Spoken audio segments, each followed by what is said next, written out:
COVID-19 Global Economic Crisis, organized by Department of Commerce in collaboration with Department of Economics, Fakir College, Diamond Harbour. We have with us our Chief Patron, Dr. Somen Chandra, Principal, Fakir College, Joint Convener, Dr. Liton Balo,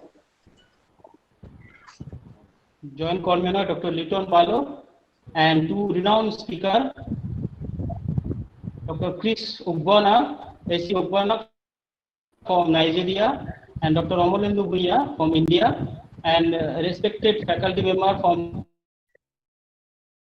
Department of Commerce, respected faculty members, Department of Economics, all the heads and faculty members from different departments of our colleges, non-teaching staff, and respected participants from different college and institutions, and our dear students. Now I request our chief patron, Dr. Somen Chandra, to deliver the, to inaugurate this international webinar and give the welcome address. Over to you, sir. Sir. Thank you, Dr. Raju Mondal. Distinguished guests, invited professors, Dr. AC-Ogbonna, Associate Professor, Department of Economics, Veritas University, Nigeria, and Dr. Amalendu Bhunia, Professor, Department of Commerce, Kalyani University, my colleagues of all the departments,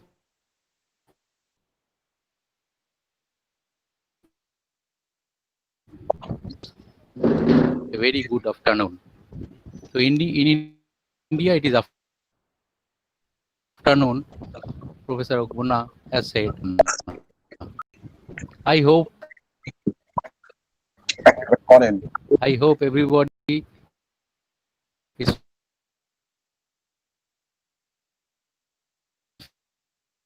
fit and doing fine. That's where they are. Thank God. On behalf of the college, I welcome you all to the one-day international webinar of economics of our college. I feel privileged by noting that Professor Bhunia is an ex-colleague and a good friend of mine.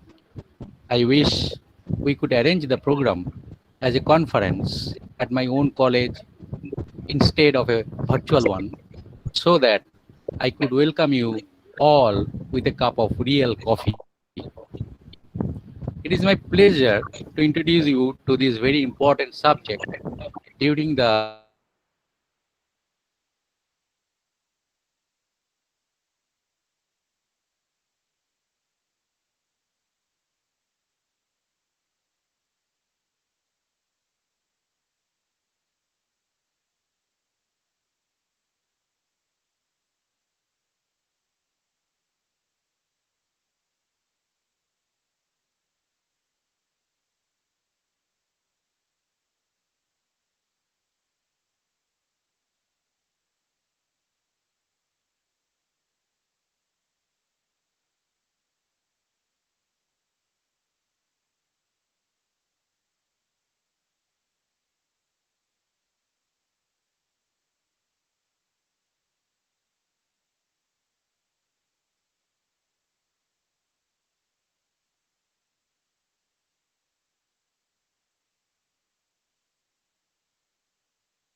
welcome to all of us. Thank you so much. Now, before giving the brief introduction of our first keynote speaker, Dr. AC-Ogbonna, I want to say something about our participant, instruction about to the participant that put your camera and microphone in mute, and if you have any question during lecture session, you can put your question in the chat box. After the lecture sessions, our speaker will give the answer what you raise in the chat box. Now I will give some brief introduction of Dr. Chris Ogbonna, who is from Nigeria.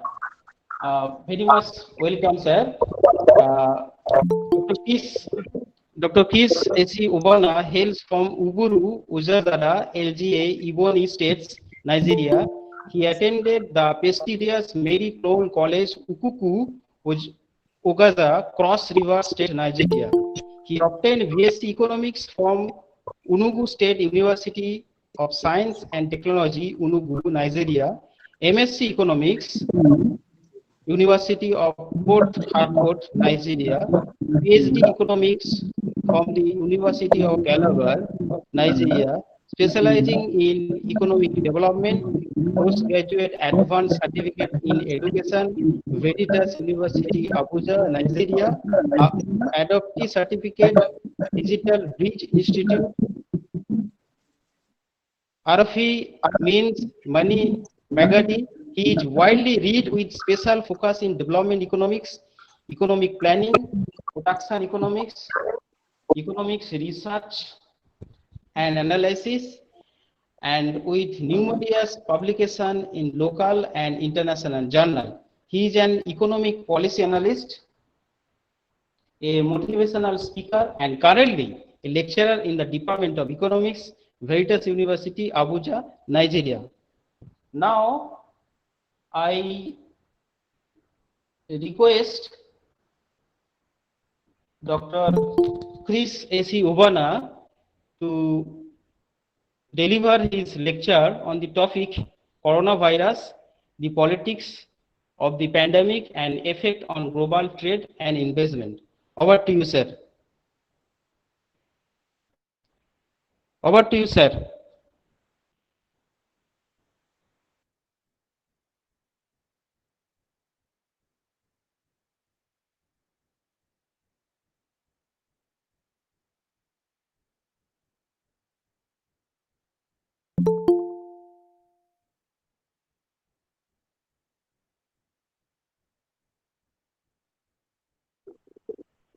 Okay. Okay. Thank you very much. Good afternoon, Dr. Raju. Yes. Can you hear me now? Good afternoon, Yes. and thank you very much. Thank you for that wonderful introduction. And good afternoon, distinguished panelists and the general public who are connected to this public lecture all over the world. I am most delighted and wish to express my profound gratitude to the organizers of this public lecture who have found me worthy and privileged from Nigeria to deliver this lecture. My name once again is Dr. Chris AC-Ogbonna, a lecturer in the Department of Economics, Veritas University, Abuja, Nigeria. I was invited to deliver a lecture on the topic coronavirus, the politics of the pandemic and effect on global trade and investment. According to Aristotle, he said, a political philosopher, that man is a political animal and politics exists in every aspect of human existence. In 2019, coronavirus infectious disease broke out in Wuhan, China, and has spread to about 196 countries in the world, thereby grounding most businesses and foreign investment globally. Investigative analysis revealed that as most countries in the world depend on China for their importation, and China has also assumed the commanding height in business and investment globally, the outbreak of this pandemic has had serious and negative spillover multiplier effect on other countries in the world that depend on China for survival. And today, China has taken advantage of the pandemic to gain control of the global economies as aggressive exporter of major industrial spare part and finished goods. Distinguished ladies and gentlemen, it may interest you to know that the productive capacity of all the countries in the world have been affected drastically and are drastically collapsing, leading to the death of most business organizations and job losses all over the world. The pandemic was generally described as a Chinese biological weapon designed and developed by the Chinese government to destroy the world economies, with the aim and intention of gaining control of the global economies as the major producer and exporter of finished products. This situation was justified by the United States of American President Donald Trump, who described it as a Chinese virus.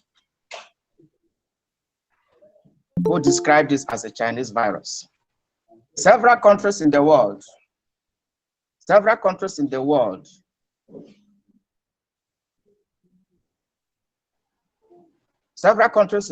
are in lockdown mode. People are working from home, while others are simply not working. Nations are facing travel bans. Sporting events are cancelled.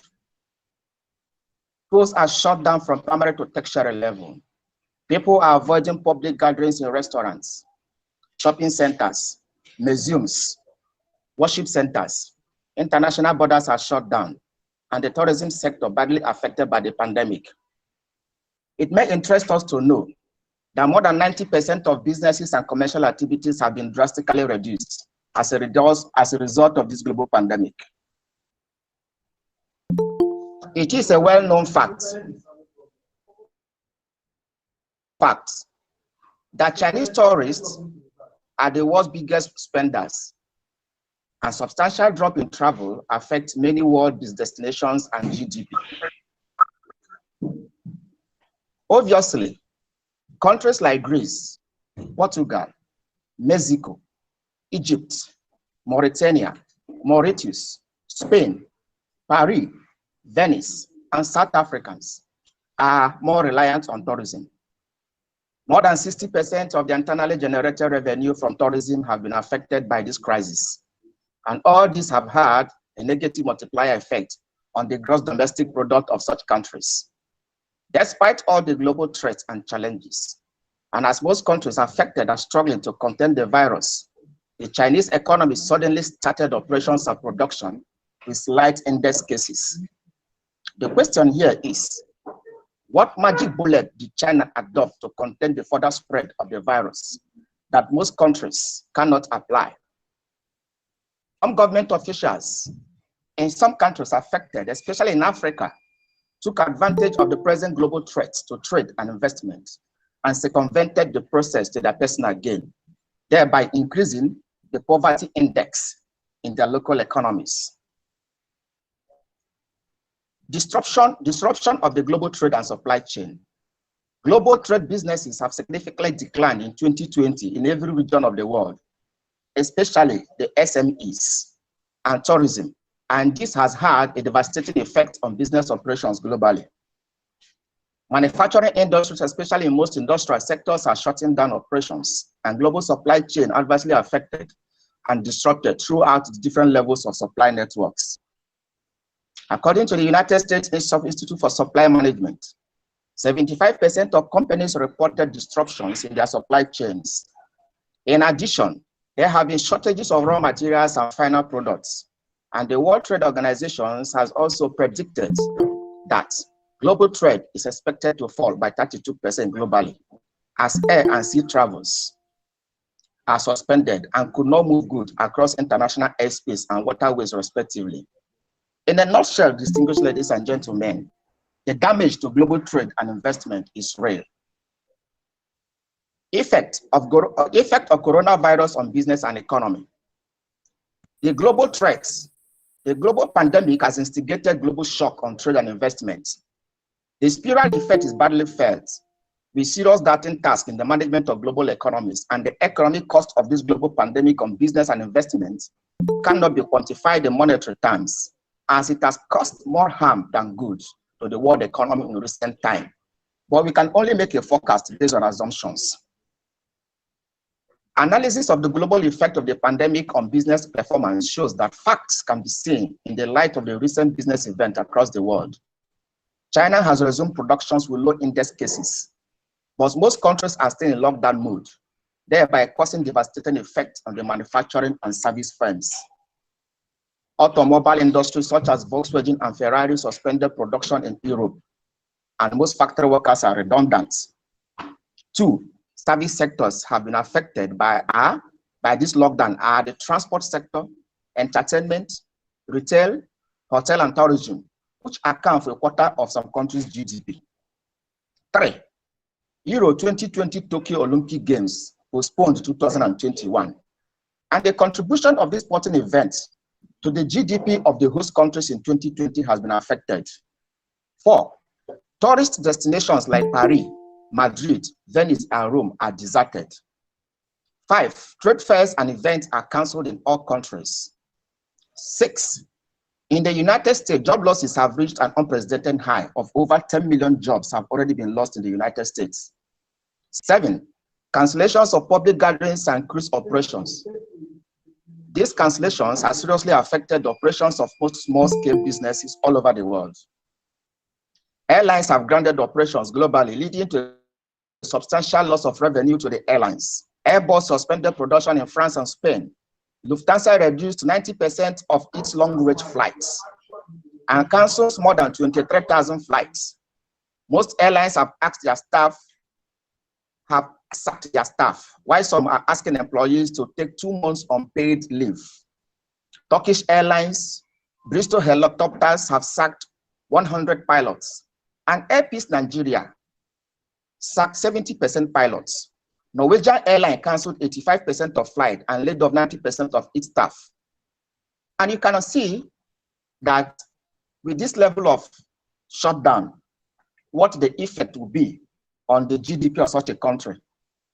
9, the blue economy may not be left out as Maersk, a major shipping airline, cancelled 50 sailings over coronavirus.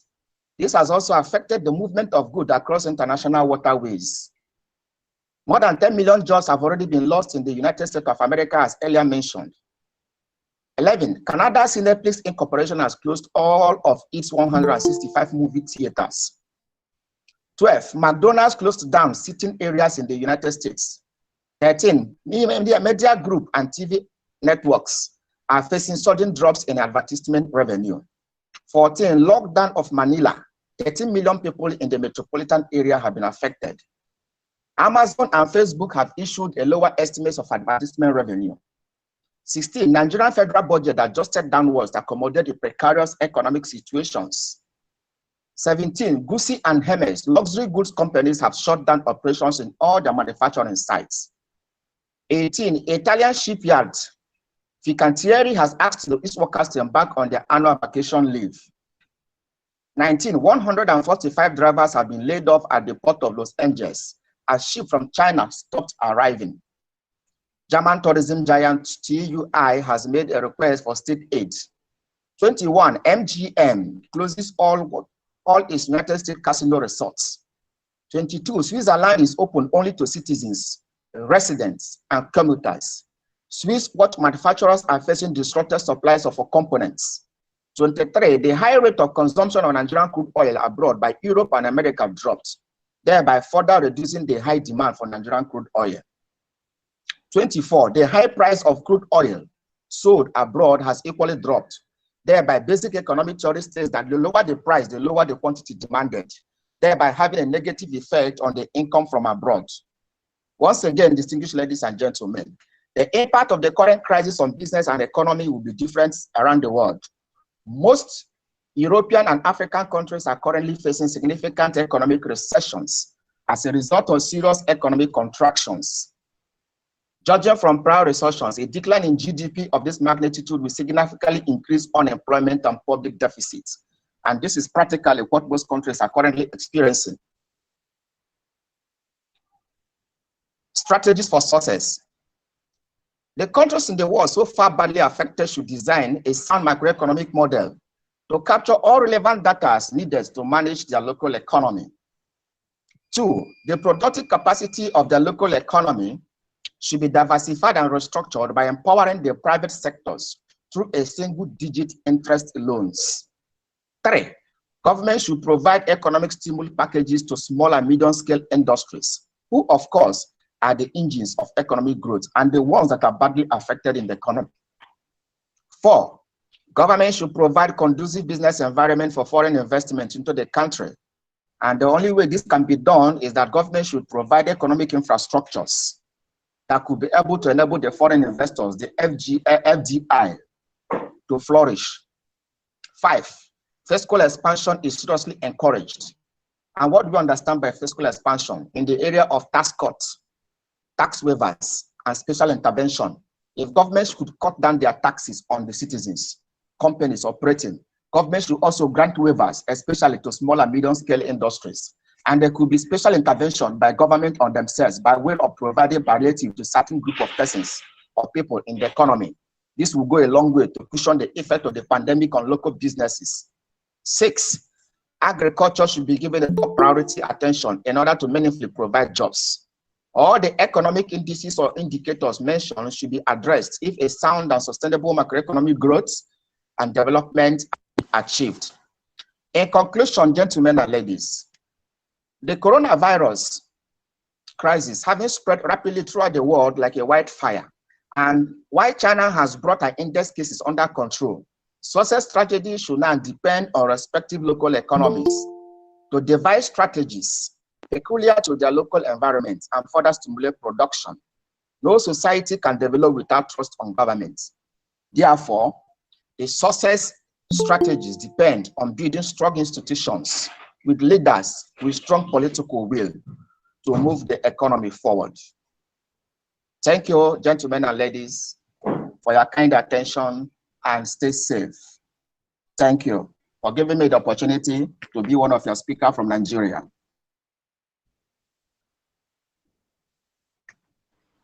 Thank you so much. Our keynote speaker, Dr. AC-Ogbonna from Nigeria.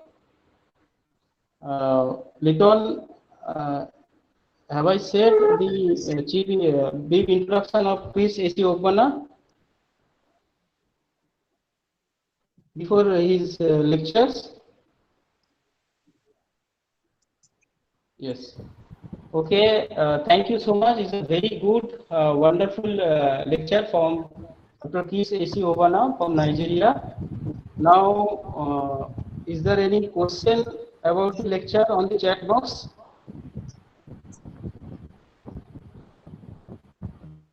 Not yet. So, participant can ask the question which already delivered lecture by the Dr. AC-Ogbonna. They can put their question in the chat box. Now we have our second speaker, Dr. Amalendu Bhunia. He is a great speaker, great statistician. Dear Amalendu, now I request Dr. Shravanti Pal, Head, Department of Commerce, to give brief introduction about Dr. Amalendu Bhunia. Over to you, madam. Thank you, Raju, for giving me such opportunity. So, good afternoon, everyone. It's a great pleasure for me to introduce our second speaker of today, Dr. Amalendu Bhunia, who is going to talk to us about is the COVID-19 induced global economic crisis. This is a subject in which we all are deeply interested due to its worldwide impact on economy. Dr. Bhunia is a stalwart professor of Department of Commerce, Kalyani University, West Bengal, India. Previously, he served as faculty member in Department of Commerce, Fakir College in India. He has more than 20 years of teaching experience in the subjects of finance, taxation, and statistics. He has obtained his doctoral degree from Kalyani University on liquidity management of public sector enterprises in India. His research interest is mainly focused on international finance, corporate finance, operations of financial markets, and behavioral finance. He has published numerous number of research articles in various reputed national and international journals. He has not only that, he has authored 8 books in various specialization. He has been principal researcher of 2 major and 2 minor research projects funded by University Grant Commission and Indian Council of Social Science Research, India. He has presented more than 50 research papers in various national and international conferences. Dr. Bhunia has acted as keynote speaker in a number of various international and national conferences. Presently, he is serving as an editor, reviewer, and member of the editorial and advisory board for several national and international journals. We are privileged to have such eminent professor, researcher among us as speaker. So, everyone, please join me in welcoming Dr. Amalendu Bhunia. We welcome you, sir. Please take this virtual platform. Okay, okay, thank you. Am I audible? Yes, you are audible, sir. Okay, thank you, Dr. Shravanti Pal, for introducing me. And good afternoon to everyone. First of all, thanks to the Department of Commerce and Economics, my previous workplace, Fakir College, West Bengal, India. And thanks for inviting me to act as a speaker, an invited speaker in your international webinar. And now respected principal of this college, Dr. Somen Chando, and respected all the teachers of the Department of Commerce and Economics and all other teachers of the college, Fakir College, India,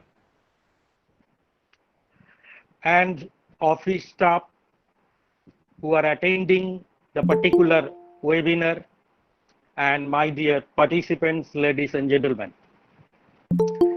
And today I would like to talk about, because I have to consider Dr.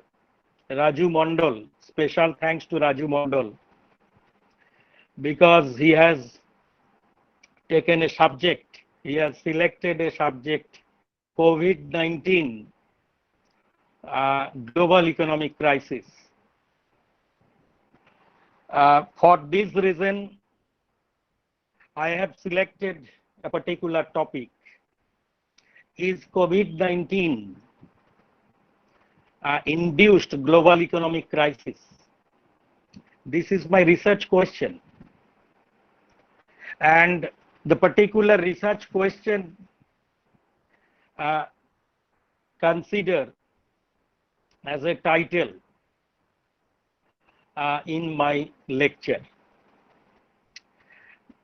You just look at the picture. 2019 and 2020 first 6 months, now 7 months. In 2019, global economic growth was very high. But from December 2019, actually 31st December, first reported the coronavirus in the Wuhan area of the Hubei province of China.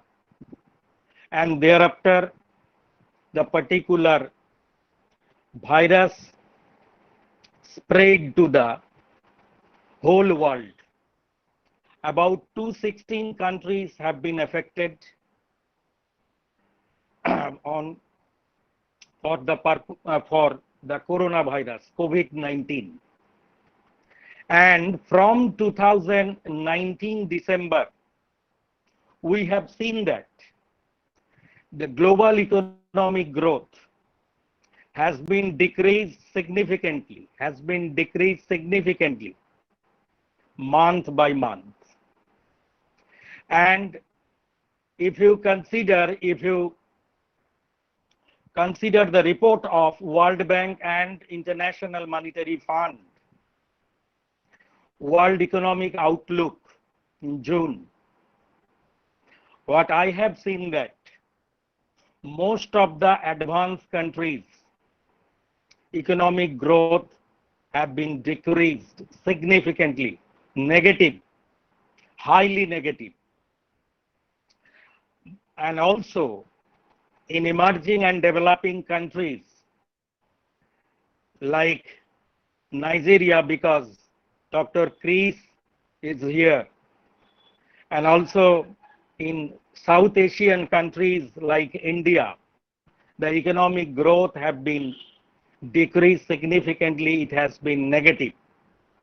And the International Monetary Fund and Global World Bank both have reported that world economic growth will be negative about 5%. According to IMF, it will be 4.9% during the year 2020. And according to the World Bank, it will be negative 5.2% because of shutting down of businesses, international travel ban, international air ban of airport and seaports, business, all the manufacturing and services sector were closed for these reasons. And also about all the macroeconomic fundamentals are weak in case of all the advanced economies mainly, and also emerging. We may consider emerging and developing countries like Africa and Asian countries. But except China, according to the report, the Chinese economic growth will be positive during the year 2020. And also, if the virus is not prolonged very much, then Bangladesh's economic growth will be just over to 0, means 0.2. And Nepal's economic growth will be 0.0. And all other countries, including South Asian, means ASEAN countries, economic growth will be negative. Why? Because all the countries ignored the coronavirus, COVID-19, and the global economy reacted strongly when the virus spread into the whole world.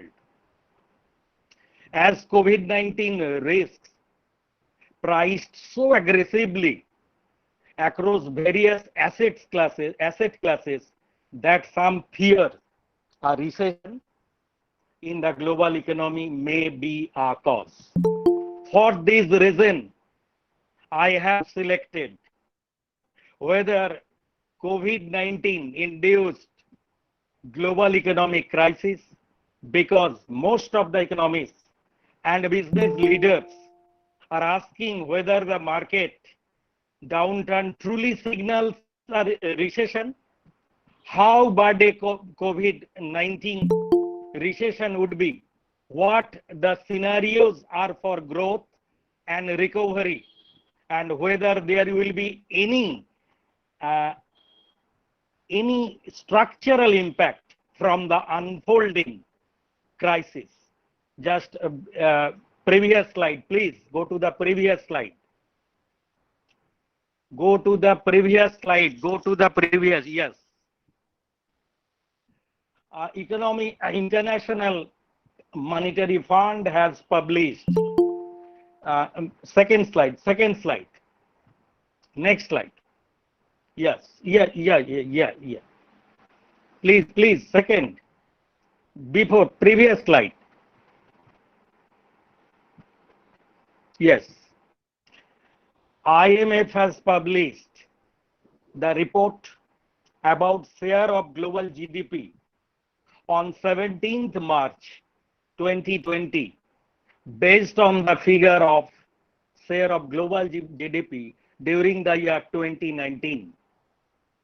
And here I have considered 193 countries. That means I have collected the particular report from the International Monetary Fund, and these are the share of the particular country's GDP into in the global economic growth, means GDP.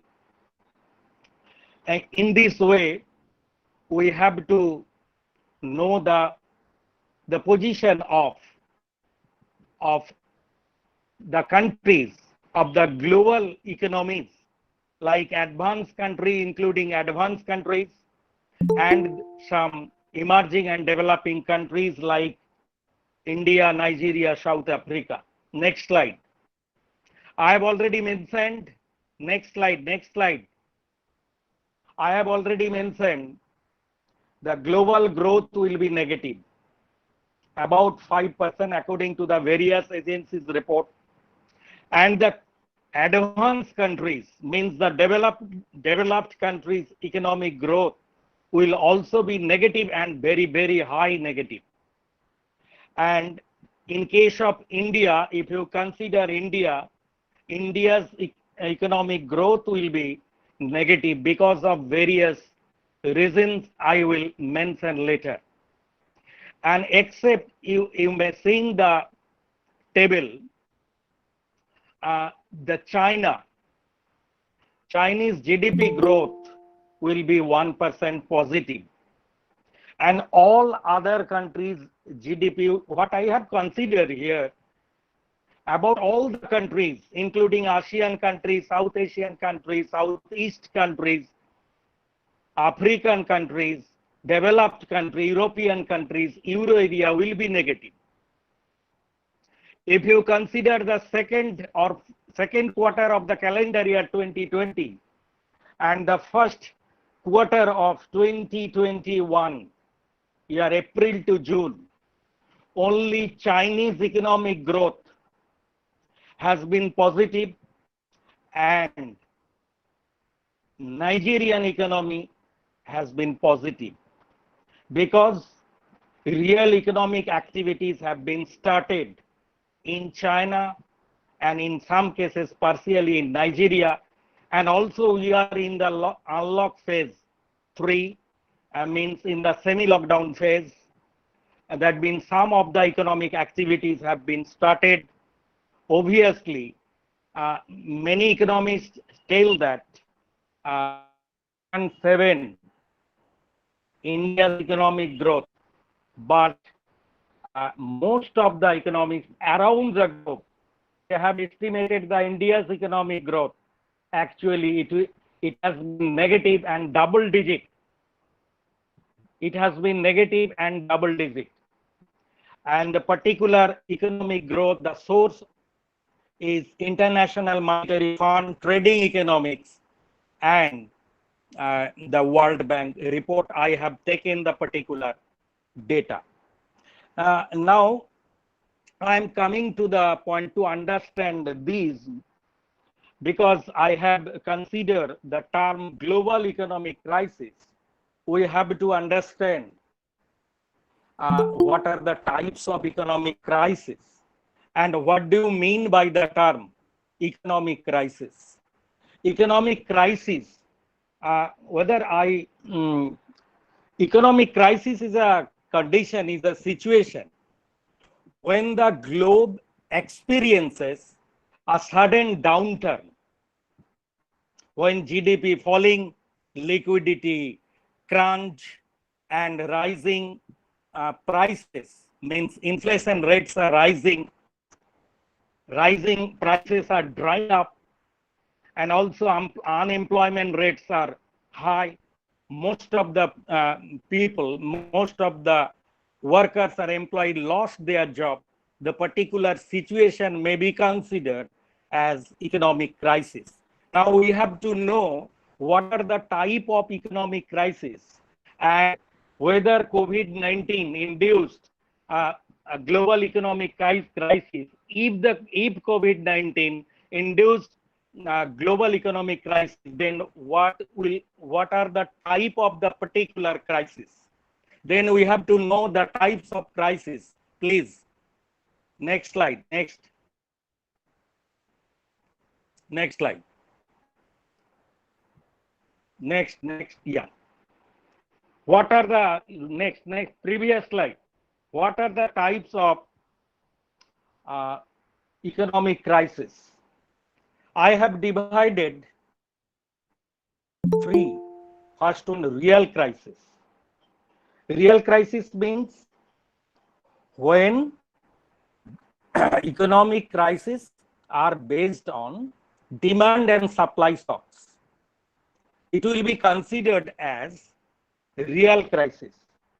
And we know COVID-19 actually disturbed the demand and supply shocks, actually disturbed the demand and supply chain.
Speaker sir is somehow disconnected. Please wait a minute.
Am I audible?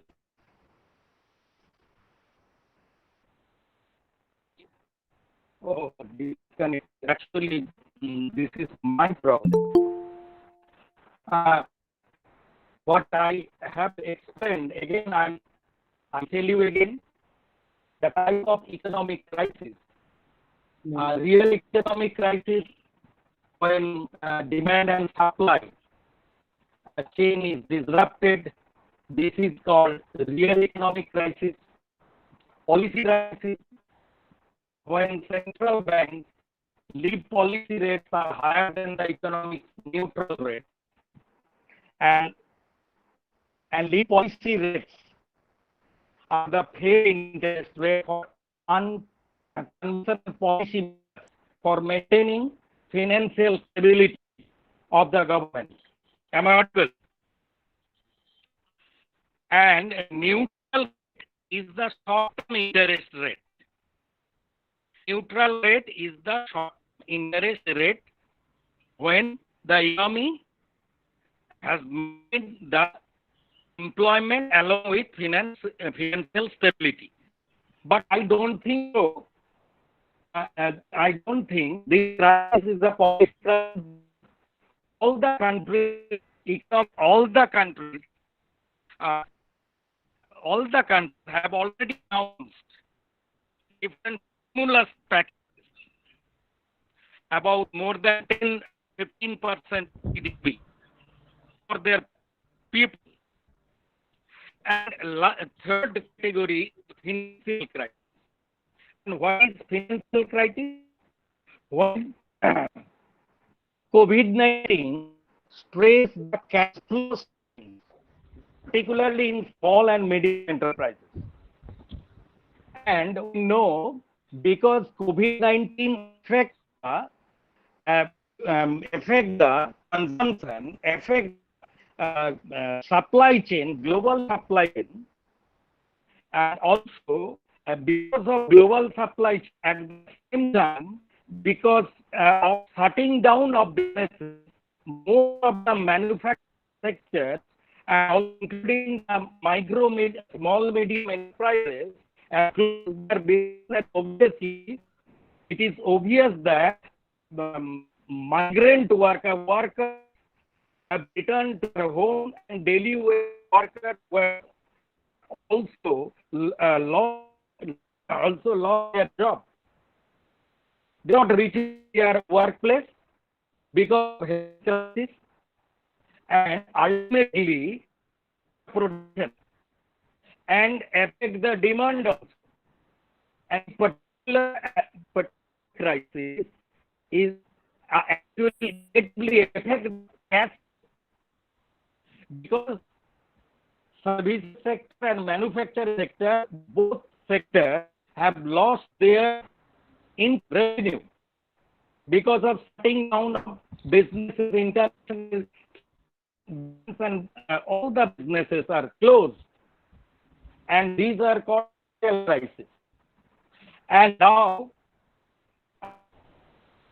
COVID-19 may be considered as a crisis, and also according to the theory, COVID-19 may be considered as it is a real economic, and also may be considered as a financial crisis, but not. This is not a political crisis. Now, question may arise: what will be the shape of the particular crisis? Next slide. Next slide. Hello. Hello. Am I audible?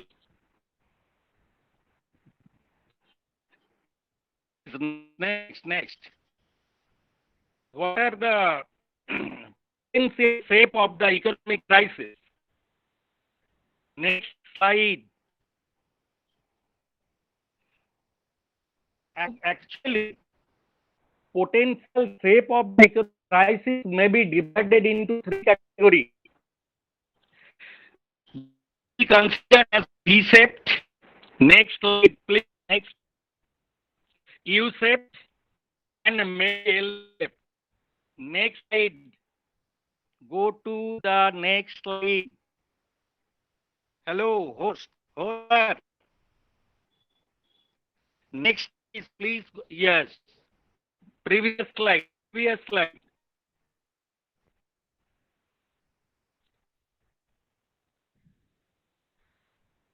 Just previous. Potential shape.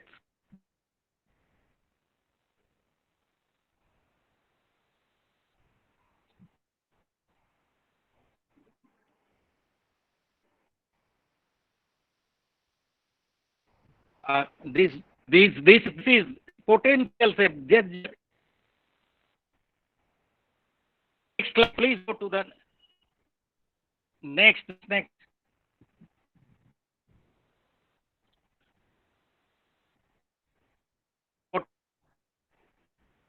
Potential shape.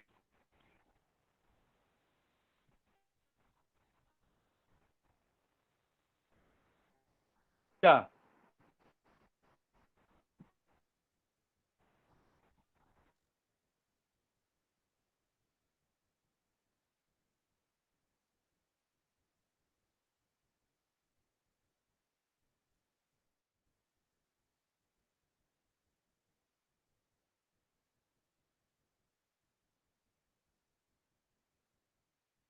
My hair is left.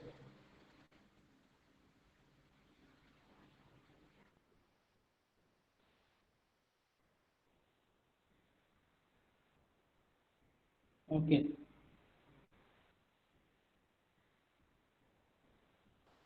Liton, if he switches off video, then how can he see his own slides? Live.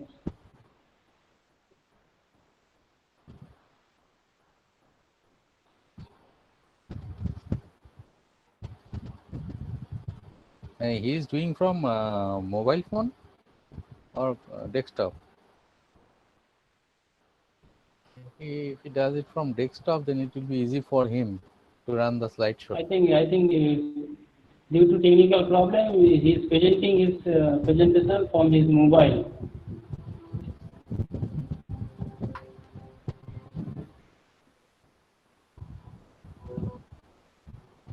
Yeah, he has to open the PDF file.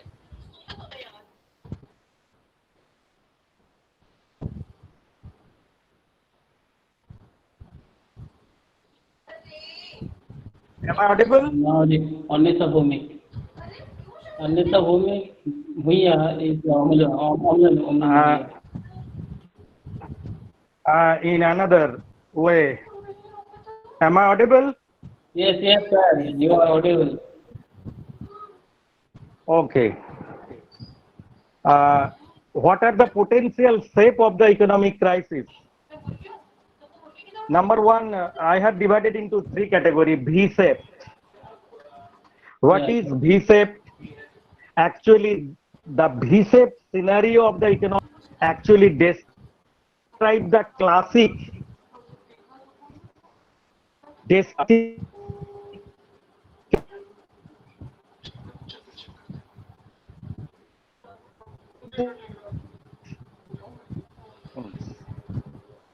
what we know. If you consider the month of July and August, the economic growth, global economic growth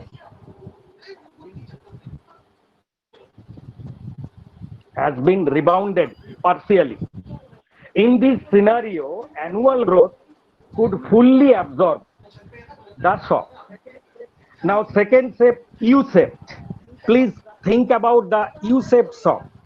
That means if the shock, economic shock persists, prolonged, while the initial growth is resumed, there is some permanent loss of output. And is this plausible for COVID-19? Absolutely. We can see some evidence of actual damages. This is called U-shaped. And what is L-shaped? Again, think about the L-shaped. Means COVID-19 ability can do significant structural damage. We have seen that the global economic growth has been decreased significantly, dramatically from the month of basically February to June. And breaking the economic's supply side factors. Say, for example, the labor market, we know, capital formation and productivity formation. If the COVID-19 pandemic affected in this way, then it will be considered as L-shaped economic crisis. Now,